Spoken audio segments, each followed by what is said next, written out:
Hey, it's Tim, Pickup Truck Plus SUV Talk. I'm here in Texas at the truck rodeo put on by the Texas Auto Writers Association, and today we happen to have a really cool comparison for you.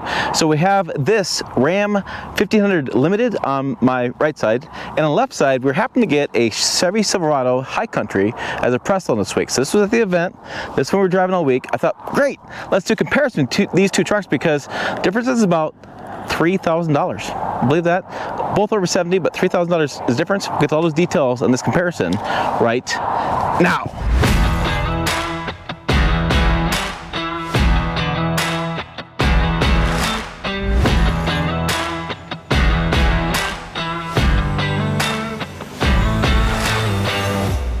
Okay, let's talk about these trucks. Let's start with the front end here. So we have the front Ram styling. You can see the chrome going around. We have the chrome hooks and the chrome bumper going on there.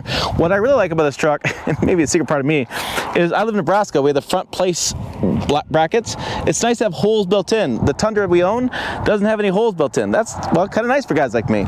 Over here on the Chevy Silverado, we have the big bow tie in the front, more chrome there. We can see the differences in the headlights. You can see that this is more of a elongated headlight. This seems like it's a little more elongated, but tall. It's different. The taller, the daytime running lamps, lots of differences there. We have the air going through to cool off some of the engine and the tires, keep this baby at really a good operating temperature. We don't have that over here. We have the fog lamps down below, and fog lamps are, I don't know, somewhere around here. Maybe we don't have them. We have chrome hooks here as well, chrome bump down there, almost like a two-piece bumper. And again, this is like all chrome going down here. So just interesting visual differences here. This is Monaco red. It's a metallic color as well, and so looking at this, you can see the differences in the hood lines. We have this little indentation here. Over here we have the big 6.2 liter spelled out on the hood. When you do the Duramax, it's spelled out here as well, either that or the 6.2. The 6.2 is probably as powerful as the new 3 liter Duramax LZ0. I think it's probably pretty similar driving experiences. I need to drive the LZ0 to get that experience, but I'm guessing it's about the same. The biggest key though is you have premium fuel in the 6.2. Diesel, you just get diesel fuel. So that's the difference there. The 5.7 V8 here, that requires 89 recommended, and so not quite premium, but not the cheapest grade either. So let's go ahead and talk about the sides. Follow me around over here.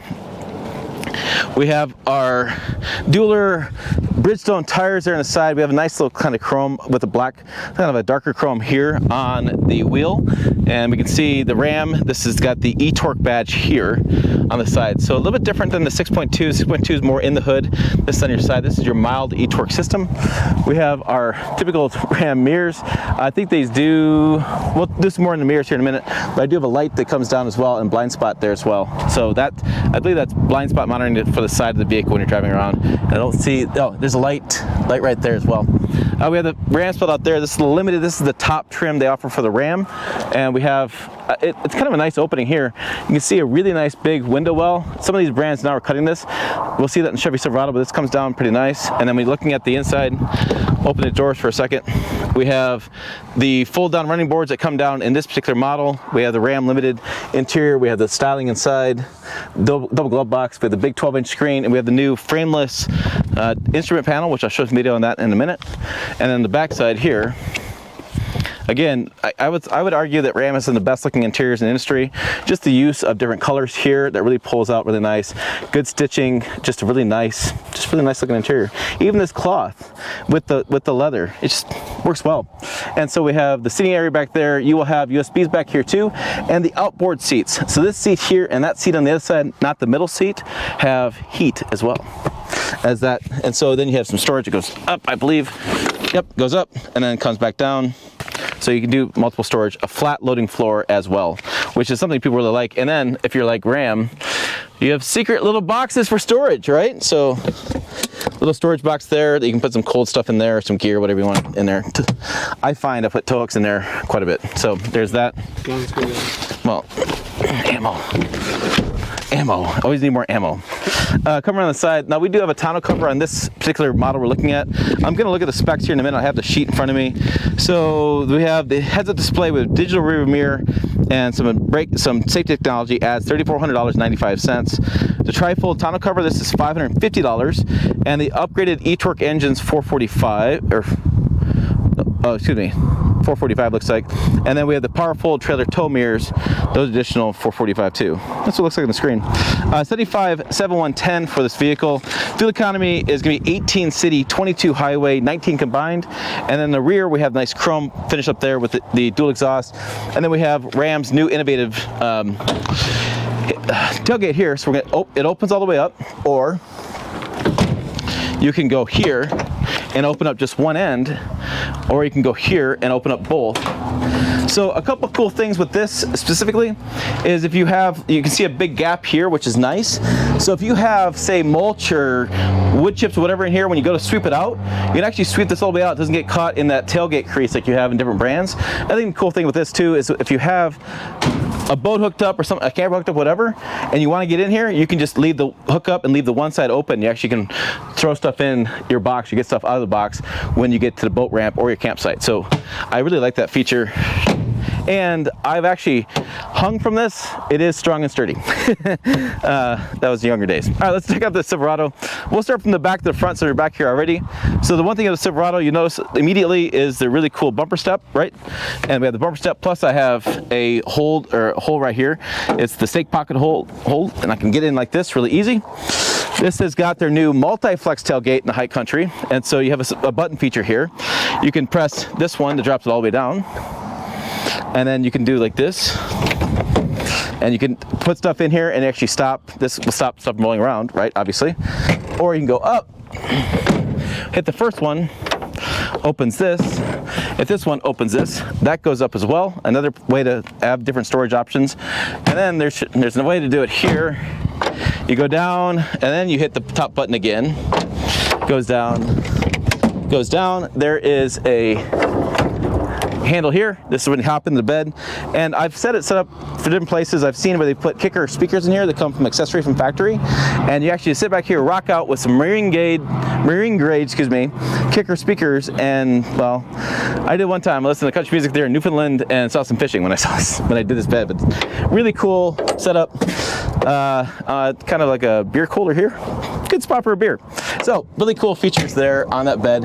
We do have some 120 volt, 400 watt power back here. Not a lot of power supply, unlike say the new Ford Power Boost and the hybrid system, but just a nice spray and bed liner going on there too. And then this goes all the way up. We have the high country in the back. Let me flip pages real fast, give you some details here.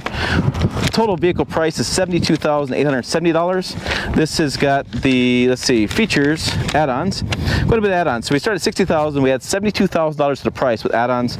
Again, it's going to be wheels, it's going to be, we have the Super Cruise on this vehicle too. We have the assist steps, $1,200 for assist steps. Adaptive ride control is $900. The tailgate's $445, and we have the GVWR kit of 7,100 pounds, 323 rear axle ratios. The 6.2 liter adds $2,490. So our total vehicle price, like I said, $72,870. Fuel economy, we're looking at 15 city, 20 highway, 17 combined, right? And then we'll open these up. We have our stuff in this, so excuse our stuff, but it's going to show you some room there. We have the seats. This is a new like blue interior. It's, what do they call it? They call it jet black in the thing. It's night shift blue. And you can see the seat here in the light, okay? Then these fold up, and you have mostly a flat floor there. You can see a little bit of transmission hump, very small. And then we have USBs back here, and we have heated outboard seats on both the rear seats like you did in the Ram vehicle too. We'll come around here, and you can see what I was talking about with that window back there. See, this kind of cuts up a little bit where the Ram window is more square. Doesn't really matter. No, just a little design thing to think about.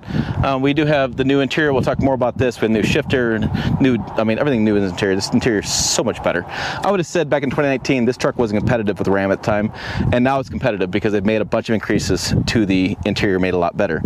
We do have always people like the automatic four-wheel drive. It's really cool when you're driving off-road. Your truck will sense when you're losing grip, and it'll put four-wheel drive on for you faster than you can turn it on. We have the nice Bridgestone chrome tires. I actually really like this cover, the Chevrolet cover. That looks pretty cool. Now granted, you got to pop it off to get the lug nuts, but yeah, it's cool. We have high country there. We talked about on the outside. I should look at the color. What's the color going to be on this? The exterior color is dark ash metallic. And so then, yeah, the difference is there. Now, I think overall, they're both about the same height. People are gonna ask in the video, why does this Chevrolet have the old style antenna? The answer I get mentioning all the time is that works out better with AM and FM radio stations. You get better signal quality with that old antenna. So not everybody uses the either the phone, or they don't always use the satellite radio. That's the case there. Ram, they get rid of it. And you'll find Ford got rid of it as well. On the higher trims, lower trims, they still have that antenna. Just some differences there.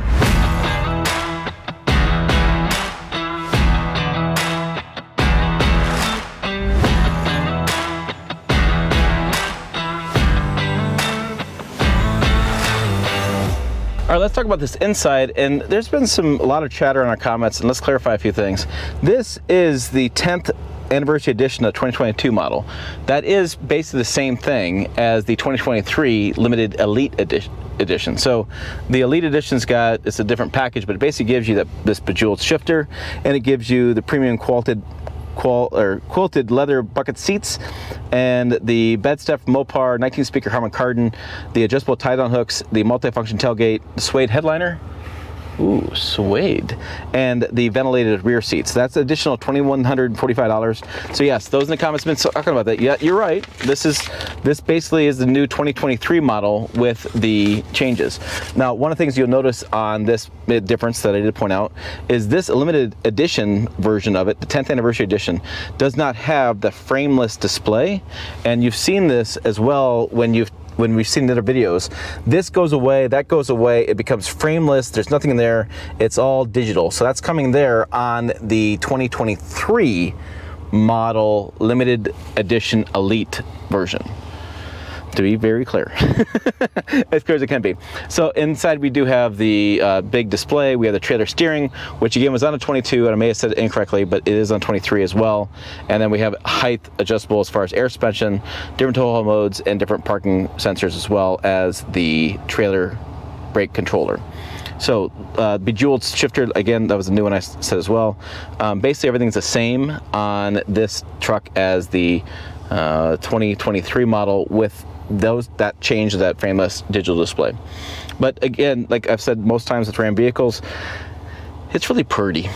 It's a really pretty truck. I really enjoy driving them. I mean, just all the materials look great, the styling is spot on, and they are a lot of fun to drive. Like I said, let's go for a drive. Why not?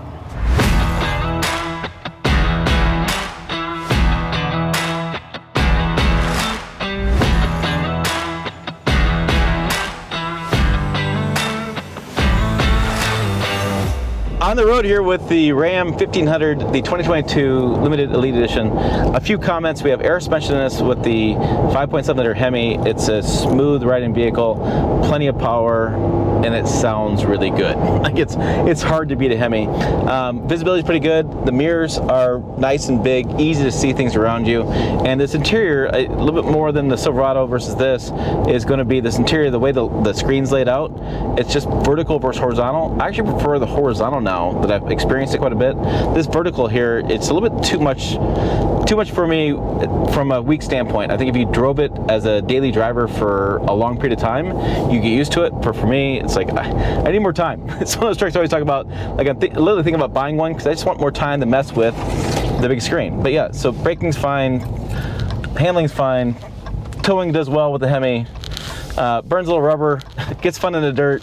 Yeah, everything about this is a great truck, and it really, this and the Silverado High Country are great examples about how competitive the truck market has become, and how much you have to shop around to find the truck that really fits their needs, and how close the competition is. But yeah, looking at this, and like I said, look at the interior layout, and looking at the design exterior, and getting on the Hemi and hitting the throttle, I mean, people ask me which one I choose, and I say, good luck. Flip a coin, whichever one at this point you can get at the dealer and not pay over sticker, that's the one you want, because these are both really solid trucks. We're gonna hit back and get on the road with the Silverado, and I'll finish up those thoughts on these two trucks.